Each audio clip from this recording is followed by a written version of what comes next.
Boxing King Media in association with Boxer. Frank, it's not as hot as yesterday, so it was outside, but how are you feeling since you've arrived in Poland? Yeah, I'm feeling good. I mean, Daniel's been made very welcome here, and I'm just looking forward to Saturday night there. I'm looking forward to him getting in the ring with a great fighter. Ultimately, when it comes to Usyk's greatness and character, are you happy that he could have walked away from this mandatory and he didn't? He didn't back away. No, he wants to fight, and I'm on that page as well. You're right. Be careful, guys. I'll do my best. I'm on that page as well. Otherwise, we wouldn't be here. He really does fancy this job, and I think he's got the tools to make it happen. Not a lot was said today. I think all the talking's kind of being done now. Waiting for Saturday now, aren't we? We could sit there and it's the same old dialogue, but they're both good professionals. I mean, Daniel doesn't speak that much anyway. His actions are in the ring speak for him, and with Usyk, he's a seasoned campaigner. He's been there and done it before. Frank, normally when someone leaves their trainer, when someone comes off an injury, when someone steps in the ring against an elite fighter, you say they have almost no chance, but we are in the heavyweight division. We're in the heavyweight division, and he's a good fighter, and that's the faith we have in him. Despite all those things, we've got maximum and ultimate faith in his ability. So that's what we're looking to, to hopefully be proved right on Saturday. There were some comments were made out along this way that Daniel needs to look at the blueprint on how Chisora fought him, and Usyk made some comments and said he only really did that to lure Joshua in. Do you believe that? Do you think that, or that's just mind games? I don't believe that at all, and it's all irrelevant anyway because they're all different. And when he gets in there, he's not fighting Chisora, he's not fighting Joshua, he's fighting Daniel Dubois, and Daniel Dubois is his own unique man.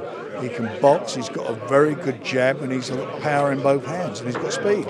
So, I don't understand how people just write him off. When Tyson many years ago went out to fight Klitschko, you look at his record, he never had no big names on his record. And he fought Derek Chisora twice, and he was a big underdog, and he showed it can be done. And there's lots of fighters that done. There's always somebody who can beat somebody there. It's always been the case. Is this going to be a harder fight for Usyk than Joshua? I think it'll be his hardest fight, that's for sure. I think it will be because I think Joshua fought Usyk's fight, and I don't think he will.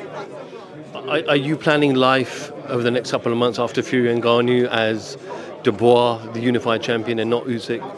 Look, if he comes through, that's a big fight to be made, him and Tyson.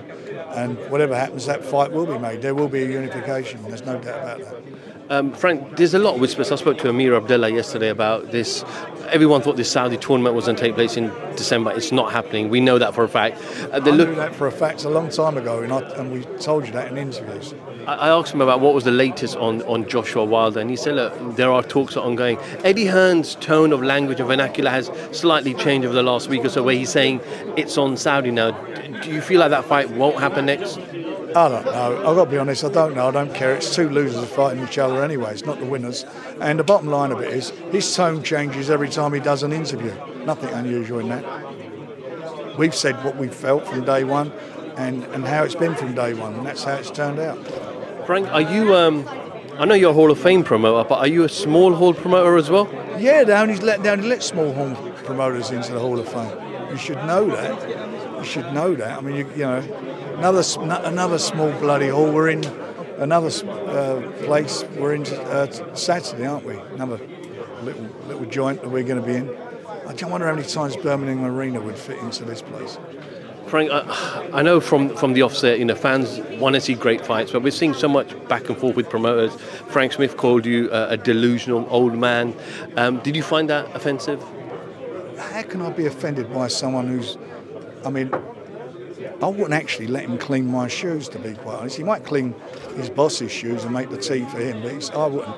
What do I care about what Frank Smith says? Frank Smith says lots of things. What he doesn't say is when the first test that Conor Ben failed, why did it take until that fight week for it to come out when he failed the test a long time before? And he was fighting his wife's or his girlfriend's brother. The man who worries and cares a lot about drugs in sport and so on. Why did it take him all that time, and why didn't he tell him straight away? Why didn't he tell his girlfriends or his partners or his wife? I'm not sure what their relationship. Why didn't he tell them what had happened? So what he says is totally inconsequential, because what he knows about boxing, I mean, I've forgotten about it. I've been doing this for 47 years. Yeah, I'm an old man, but you know what? If he lives to twice my age, he won't even know a quarter of what I know about boxing. I've got to also ask, let's not forget Hamza Shiraz is on the card. Let's also not forget about Adam HAMED making his debut as well. Yeah, it's great. You know, Hamza's a fantastic. Well, he's not a prospect. I think he's on the verge of doing something very big. Again, he's in with a Ukrainian fighter, so he's in the lion's den with the fans' favourites. And but I expect him to come through, and he comes through it, which I hope he does. He's not far off of fighting for a world title. He's a superb fighter, and he's a lovely guy. He's a credit to boxing.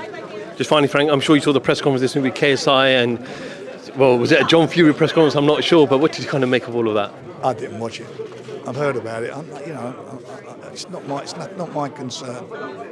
Frank, appreciate your time. Enjoy your next couple of days in Poland. Pleasure, young man. Nice to see you. Frank Warren, Boxing Media. Thank you.